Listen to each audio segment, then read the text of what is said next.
I served on that committee, and villagers kept telling us that in the middle of the night, helicopters piloted by white people kept landing and offloading guns, arms, and all kinds of things, and money to these people.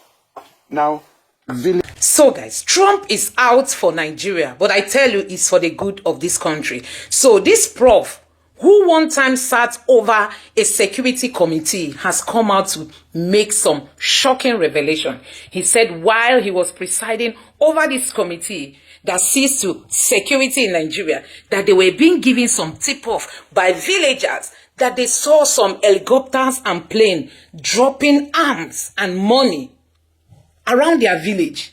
And do you know what? The northern leaders, they all know about this and they kept quiet. He has also come out to say that Obama refused to sell arms to Nigeria, citing human rights violation because Obama did not like how the Jonathan's government was going after Boko Haram fighters. He also accused northern leaders of secretly going to the US to have secret meetings with the Obama's government. That it even got to a point where some officials in Obama's government were coming to Nigeria without getting any state clearance to have secret meetings in the north.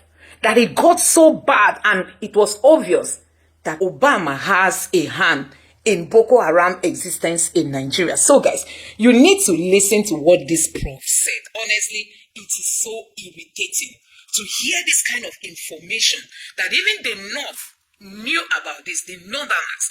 Don't forget that people like Buhari said any attack on Boko Haram is an attack on the north. Also, some people even called Boko Haram freedom fighters. Now, it's becoming clearer to Nigerians that what Trump's government is saying is nothing but the truth. They are busy granting Boko Haram fighters amnesty after such colossal damage that they've caused to this country.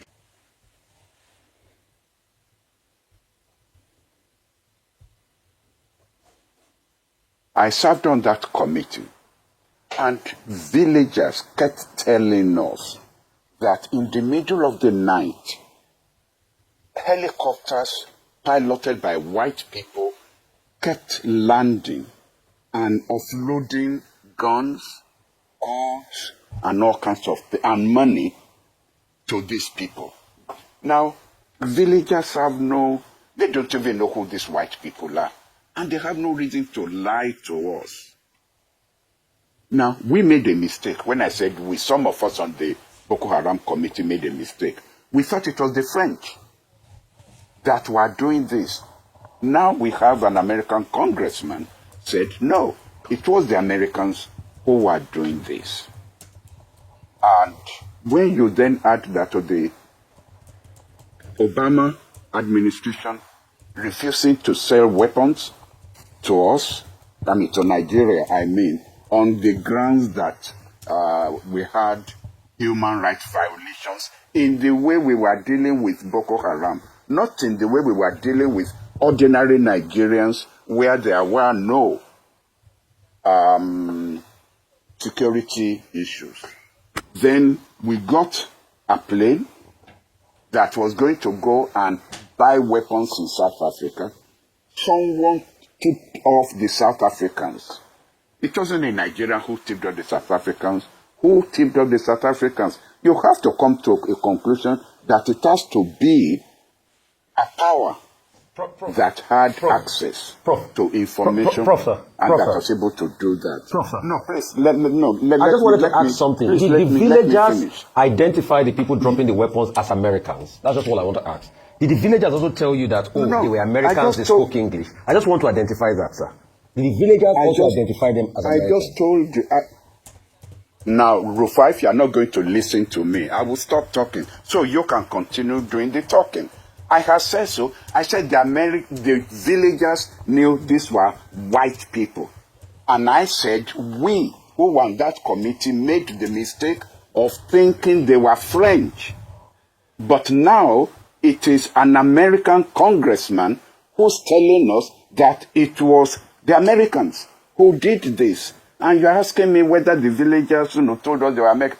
The villagers who don't know French from Americans, from British, they just knew that these were white people. Right. And then, you know, they not only did that, they also penetrated our armed forces.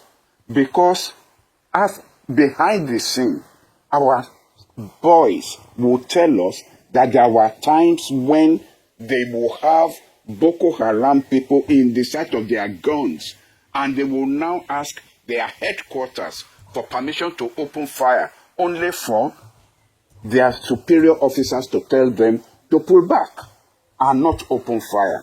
That shows the extent to which there was penetration and destabilization of our own security forces. Now, who will do this? Who will destabilize our security forces? There were Nigerians also who were involved.